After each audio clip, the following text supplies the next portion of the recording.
Buenas tardes, mi nombre es Esther Paulina Luciano Reyes y junto a mi compañero Tedison Arias estaremos debatiendo y compartiendo opiniones de los diferentes temas que abordamos en esta semana. Algo que a mí me llamó la atención fue en el capítulo 7, que quisiera compartir con mi compañero Tedison, y es que el correcto cierre de los pliegues laterales es crucial para evitar defectos congénitos graves como la gastrosquistis. La embriología es clave para entender y prevenir estas anomalías. Esto fue algo que me llamó mucho la atención.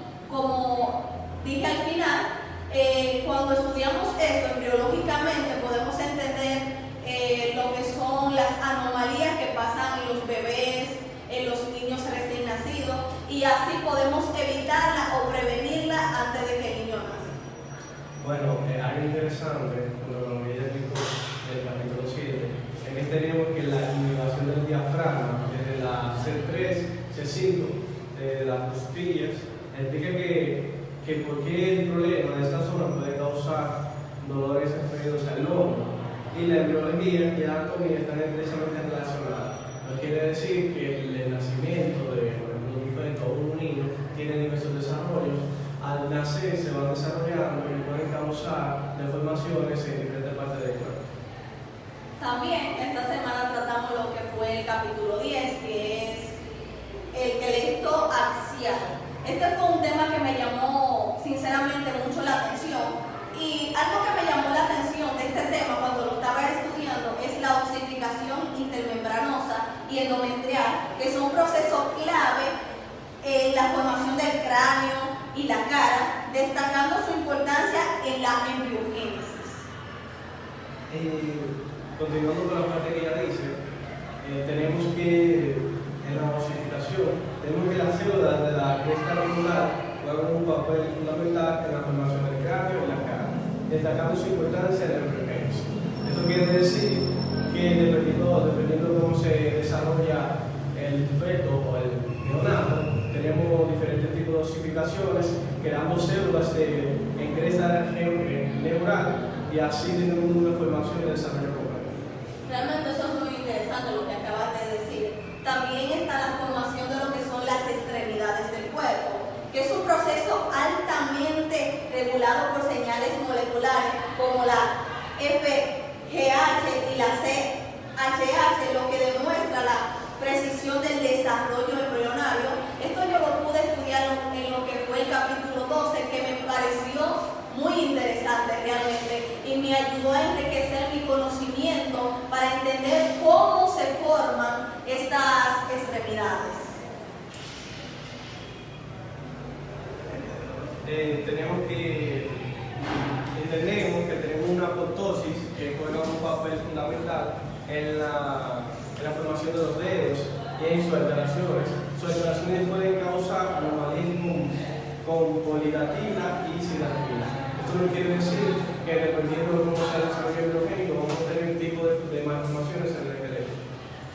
También esta semana trabajamos lo que fue el capítulo 11, que habla sobre el sistema muscular, que fue uno de los temas que trabajó uno de los grupos que estaba exponiendo, y me llamó mucho la atención. Ellos hablaban de los músculos esqueléticos, que es un proceso altamente organizado donde la interacción entre las señales musculares y la migración celular determina su desarrollo y localización. Este fue un tema muy interesante. Realmente, como dije anteriormente, sé que lo digo mucho, pero realmente cuando estudiamos estos temas nos ayuda a profundizar y también nos ayuda a entender nos ayuda a entender la génesis de cada cosa, es decir, el comienzo, cómo empieza todo, cómo se va formando hasta que es ya un adulto. Tenemos que, continuando con el desarrollo, que ella dice, tenemos un desarrollo muscular. Esto puede ser un desarrollo cardíaco y esquelético. También en el desarrollo muscular tenemos un desarrollo muscularizo que a partir del mesodermo o vísceras resalta la velocidad de los ejes embrionarios, los tejidos musculares del cuerpo. Eso no quiere decir que el desarrollo embrionario tenemos muchas partes que son fundamentales en el desarrollo y deben ser los músculos. Sí, eso es muy cierto y muy interesante y muy bonito. También esta semana tratamos lo que fue el capítulo 16, que incluso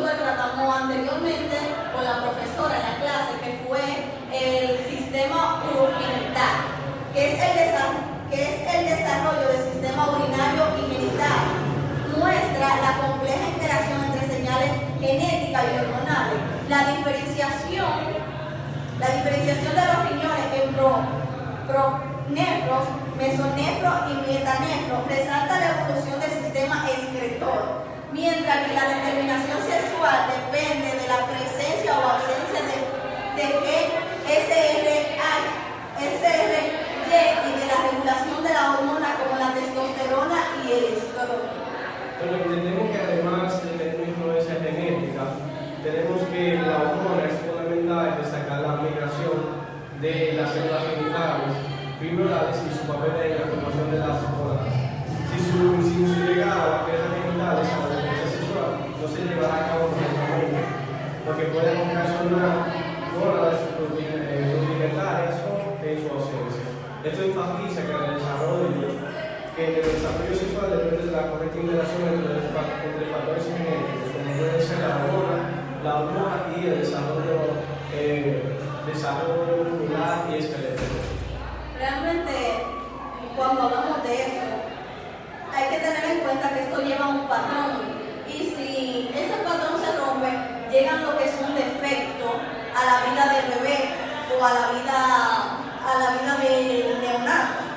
Y eso es muy interesante cuando podemos estudiarlo para poder prevenir a los bebés o darle una atención rápida cuando algún bebé viene con alguna condición. Pero también esta semana tratamos el último capítulo, que fue el capítulo 15, que fue el sistema digestivo. Incluso también la semana anterior fue en el que trabajamos que el desarrollo del sistema digestivo depende de la interacción entre el endodermo y el mesodermo, regulados por genes como HOX. Estos genes organizan las distintas regiones del tubo intestinal y la función de la yema pancreática. Muestra la complejidad del proceso que puede llevar a anomalías como el panque anular o malrotaciones intestinales.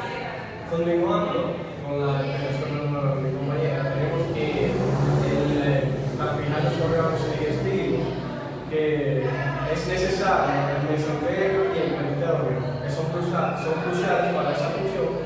Tenemos que se asegura la circulación sanguínea y entendemos que tenemos un desarrollo de un conducto en su origen lugar, en el endodermo y el ectodermo.